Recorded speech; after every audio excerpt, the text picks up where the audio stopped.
છેલ્લા 4 દિવસથી ગુજરાતમાં જે માવઠું અને કમોસમી વરસાદ જે વરસી રહ્યો છે તેના કારણે ખેડૂતના હાથમાં આવેલો કોળિયો આજે છીનવાઈ રહ્યો છે. ઊભા પાકો ડાંગર હોય, મકાઈ હોય, સોયાબીન હોય, મગફળી હોય, કપાસ હોય, તમામ પાકો આજે નાશ થઈ રહેલા છે, જેના કારણે જગતનો તાત આજે મુશ્કેલીમાં મુકાઈ ગયો છે. આવી પરિસ્થિતિમાં જગતના તાતની વહારે ગુજરાત સરકાર આવે એવી અમે વિનંતી કરીએ છીએ. ગુજરાતની સરકારને કહેવા માંગીએ છીએ કે એમના જે કાર્યક્રમો હોય છે, એમના જે અમૃત મહોત્સવો હોય છે, વિકાસ મહોત્સવો હોય છે કે બીજા કોઈ પણ કાર્યક્રમો હોય છે, એની પાછળ કરોડો અને અબજો રૂપિયાના ખર્ચાઓ કરવામાં આવે છે. ત્યારે ગુજરાતમાં પાક વીમાની યોજના જે બંધ છે એને ચાલુ કરવામાં આવે. જેટલા ખેડૂતોએ પાક ધિરાણ લીધા છે એમને પણ માફ કરવામાં આવે અને તાત્કાલિક અસરથી ગુજરાતના 200 જેટલા તાલુકાઓમાં ખૂબ ભારે વરસાદ પડ્યો છે અને આવનારા દિવસોમાં પણ વરસાદ વરસી શકે છે. ત્યારે આ 200 તાલુકામાં એમના મંત્રીમંડળ સહિતના અધિકારીઓને લઈને ત્યાં રૂબરૂ જઈને સર્વે કરવામાં આવે, સેટેલાઇટ સર્વે કરવામાં આવે અને ખેડૂતોને યોગ્ય વળતર આપવાની જાહેરાત કરવામાં આવે, વિશેષ પેકેજની જાહેરાત કરવામાં આવે એવી અમે માંગણી કરીએ છીએ. ગત વર્ષે ઓગસ્ટ મહિનામાં પહેલા તબક્કામાં 319 કરોડની અતિવૃષ્ટિના વળતરના પેટે સરકારે જાહેરાત કરી હતી. બીજા તબક્કામાં 1415 કરોડની જાહેરાત કરી હતી.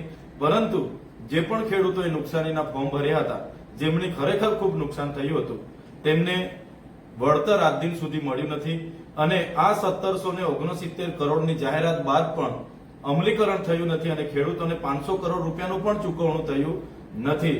ત્યારે સરકાર જે પણ વસ્તુની જાહેરાત કરશે, વિશેષ પેકેજ બહાર પાડશે, તો એવા તમામ તાલુકાના અસરગ્રસ્ત લોકોનું સર્વે કરીને એમને યોગ્ય વળતર મળે એવી અમે વિનંતી કરીએ છીએ. ખેતી પાકોની સાથે સાથે શાકભાજીના પાકો, કઠોળના પાકો, બાગાયતી પાકોમાં કેળના પાકો, તમામ પાકોમાં ખૂબ નુકસાન થયું છે.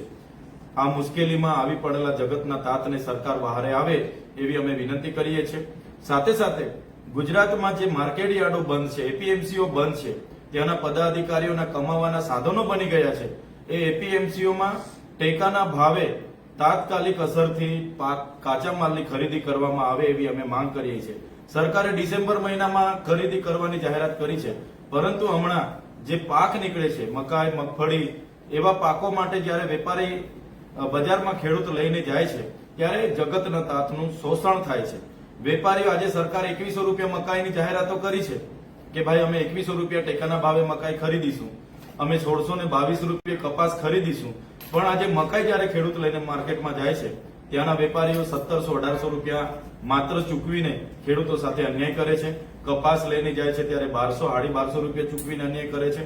તો સરકારને અમારે વિનંતી છે કે જે પણ તમે પરિપત્ર હમણાં બહાર પાડ્યો છે કે એમએસપી ના ભાવે જ સીઆઈઆઈ ના કેન્દ્રો પર ખરીદી કરવામાં આવશે, ત્યારે તમામ એપીએમસીમાં સીઆઈઆઈ ના કેન્દ્રો ચાલુ કરવામાં આવે અને એપીએમસીમાં જ સરકારે જાહેર કરેલા ભાવથી જ ખરીદી કરવામાં આવે એવી અમારી માંગણી છે.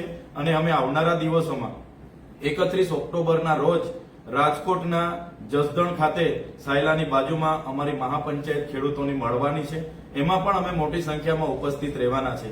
સરકાર જે પણ અમે સરકારને ધ્યાન દોરીએ છીએ એના પર સત્વરે કામગીરી કરે એ માંગણી રહેશે. જો આમ કરવામાં નહીં આવશે તો આવનારા દિવસોમાં અમારે જાતે એપીએમસીઓમાં જવું પડશે અને તમામ એપીએમસીઓમાં અમારા નંબરોના બેનરો લગાડવા પડશે અને હરાજી અમારે બોલાવવી પડશે.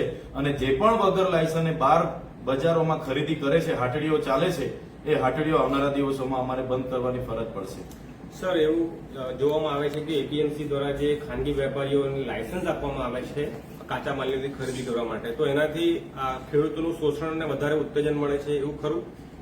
જે માર્કેટ યાર્ડોના નિભાવણી ખર્ચ માટે સરકાર દર વર્ષે કરોડો રૂપિયાની ગ્રાન્ટ આપે છે, એ એપીએમસીના ભાડે એ પદાધિકારીઓ ભાડે મકાનો બીજાને આપીને એમના કમાવાના સાધનો બનાવી દે છે.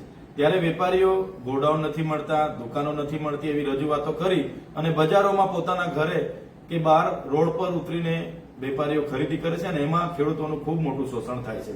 ત્યારે જે લાયસન્સો માર્કેટ યાર્ડની બહાર આપવામાં આવે છે એ ગેરકાયદેસર લાયસન્સો આપવામાં આવે છે અને લેતી દેતી કરીને લાયસન્સો આપવામાં આવે છે, જેનો ભોગ જગતનો તાત બને છે, જગતનો તાતનું શોષણ થાય છે.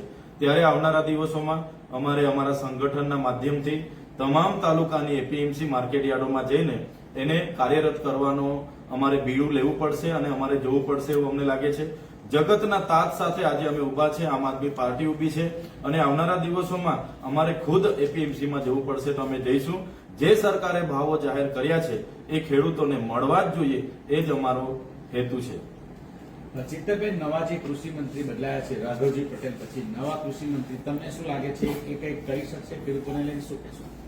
હમણાં જે આપણે મંત્રીમંડળનું વિસ્તરણ થયું છે ત્યારે આ મંત્રીમંડળના વિસ્તરણમાં રાઘવજીભાઈ પટેલને પડતા મૂકવામાં આવ્યા છે અને જીતુભાઈ વાઘાણીને આમાં જયારે મંત્રી બનાવવામાં આવ્યા છે ત્યારે અમે આશા અને અપેક્ષા રાખીએ છીએ.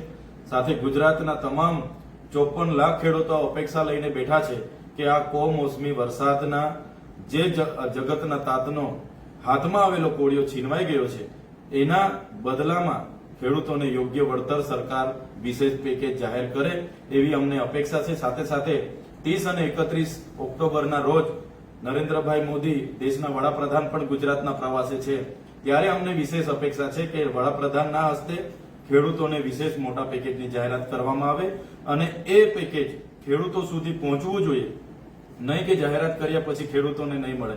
ખેડૂતોને મળવું જ જોઈએ એવી અમે સ્પષ્ટ આશા રાખીને બેઠા છે. Done. ઓકે.